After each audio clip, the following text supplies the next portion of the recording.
നമസ്കാരം. ഡൽഹിയിൽ പോയി ദ ഹിന്ദു എന്ന ഇംഗ്ലീഷ് പത്രത്തിന് കൊടുത്ത അഭിമുഖത്തിൽ മുഖ്യമന്ത്രി അതീവ ഗുരുതരമായ ചില കാര്യങ്ങളാണ് പറയുന്നത്. മുസ്ലിം തീവ്രവാദികൾക്കെതിരെ നടപടിയെടുക്കുന്നത് കൊണ്ടാണ് സർക്കാരിനെതിരെ ആരോപണം വരുന്നത്.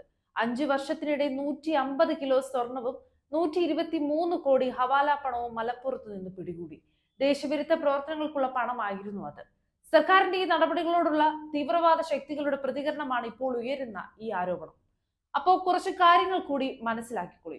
മലപ്പുറം ജില്ലയെ അപമാനിച്ച് ദേശീയമായി ഒറ്റപ്പെടുത്തുക എന്നത് സംഘപരിവാർ അജണ്ട മാത്രമല്ല, പിണറായി വിജയന്റെ കൂടി പദ്ധതിയാണ്.